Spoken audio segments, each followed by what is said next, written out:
Coming up on today's show, ESPN has named the biggest sleeper for Ohio State football. We'll break down who that is and the arguments and why maybe it's not actually the best choice. Before we dive into that, we are doing another most comments equals a shout out on a future show challenge.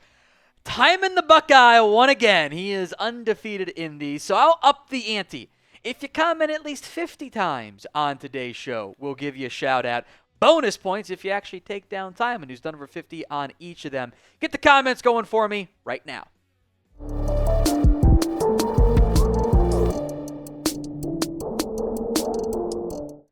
The top sleeper, according to ESPN, is wide receiver Carnell Tate, who played a lot last year for the Buckeyes. We'll break down what I think about it, but first, Jake Trotter over at ESPN on why he picked Tate. Says Tate was overshadowed by first-round pick Emeka Egbuka and true freshman Jeremiah Smith last season. But Tate still played a key role for the Buckeyes, starting every game for the national champions. In the playoff semifinals against Texas, he made the Longhorns pay for their coverages, taking away Smith by hauling in a game-high 7 passes for 87 yards. With Egbuka gone to the Buccaneers, Tate is set to play an even bigger role for the Buckeyes as a junior. He could easily surpass the 52 catches and 733 yards he had last season, and should prove a valuable wingman to Smith in yet another talented Ohio State wide receiver core. I do agree, start off positive here, with the expectation and the expectations for Tate to help take on some of those Egbuka targets that are departed and have big-time seasons, or a big-time season.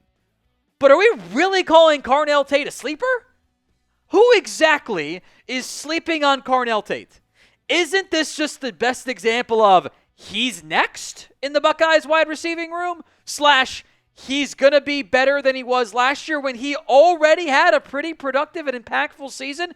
He was like top 10 or almost in Big Ten receiving yards last year. Like, as we'll get into, this is a pretty clear consensus, roughly top receiver in all of college football. Don't we already know Carnell Tate? So would you count Carnell Tate as a sleeper?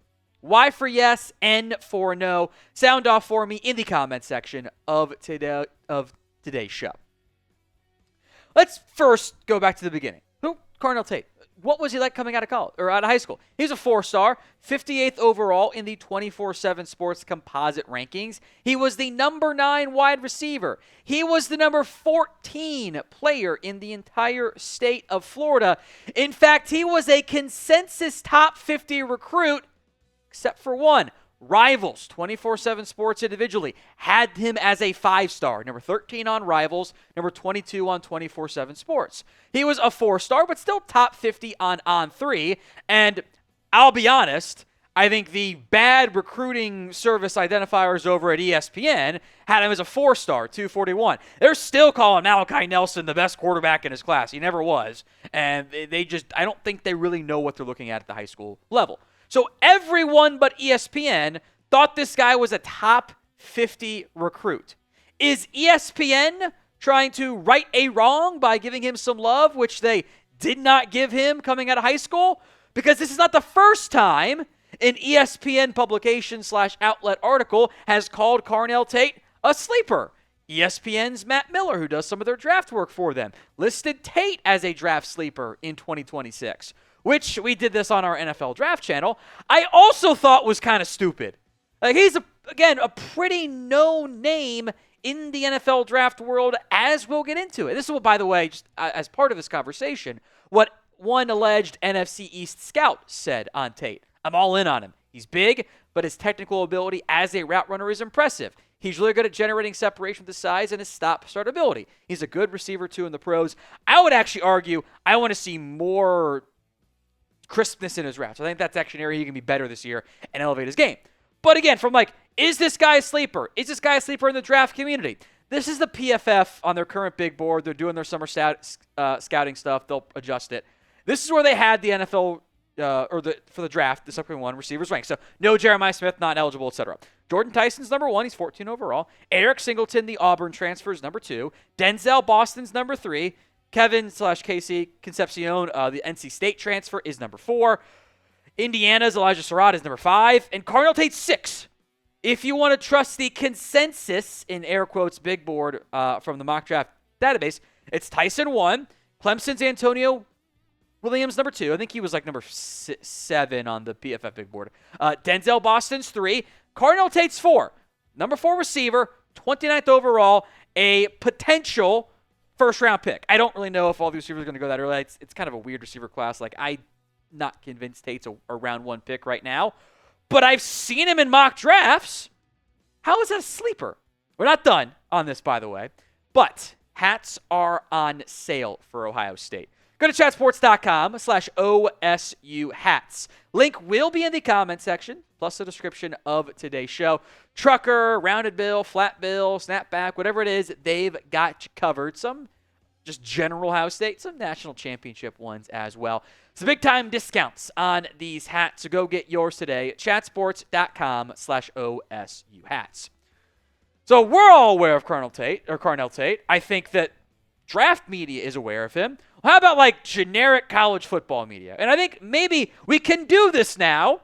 A decent way of looking at it is, okay, how does the video game feel about him? Because you don't normally find, players that are going to be good that are terrible in CFP 26. And if you do, maybe those are good sleepers or crazy overrated players. I think like at Ohio State, it's probably a decent expectation. Well, Jeremiah Smith's number 1 among all Ohio State players. Caleb Downs is number 2. Carnell Tate's number 3. Okay? How about all receivers then? Another example of this. Some names you're familiar with. Jeremiah Smith, Ryan Williams. And then it's very similar to the draft-eligible guys. Jordan Tyson, Elijah Surratt, Eric Singleton. Now at Tech, Eric Rivers, super fun year. I think it was for FIU last season. Carnell Tate's number 7, tied with Denzel Boston at Washington, Malachi Fields, the Virginia to Notre Dame transfer. And that's all based on their top 100 overall ratings, so there were no receivers in there. So again, we're talking about a pretty consensus top 10 wide receiver in college football and a pretty consensus top 5 player on Ohio State being the sleeper. Really? It's kind of like calling Quinshaw Judkins the sleeper last year for us. Like, is it actually? Is it really? Or like Jack Sawyer the sleeper. Maybe he's a better example since he wasn't a transfer.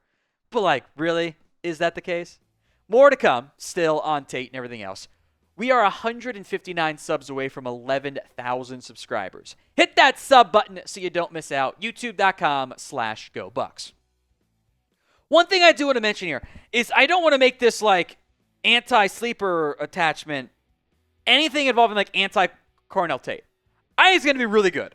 I am excited about him. I think he's going to get, more games played. In theory, potentially, could get into 60, 70 catches and start to push for 1,000-ish yards, somewhere in that ballpark. Probably gets more touchdowns this year if things go according to plan. Remember, this is a guy that allegedly had $1 million NIL transfer offer and didn't want to leave, didn't want to go anywhere. I don't know how we can have 700 receiving yards in college football, which was, I think, top 25 or top 20, something like that in the nation, at least returning players at minimum, and be like, yeah, this dude's getting slept on. No one knows about him. Like, I get it. It's tough, like, when you're in the nitty-gritty covering the Buckeyes to, like, really pick a true sleeper. But that's an ESPN piece. That's designed to be for a little bit more of the casual audience that might not be Ohio State fans. A guy that was a 5-star recruit, a guy that played a huge role in the national championship team, you couldn't pick a real sleeper? What? You couldn't throw out Brandon Inniss? You couldn't pick him? You couldn't find a way to name somebody on the defensive side of the ball? You took like one of the top leading returning receivers in all of college football? Like you couldn't even throw out James Peoples? You couldn't shoot, I think you could have picked Edric Houston if you wanted to. Like that I think would have been a better argument. I don't know if he really counts as a sleeper here at all. Like could have done Jermaine Matthews? You had to pick the 5-star receiver? I just don't think it was a good pick.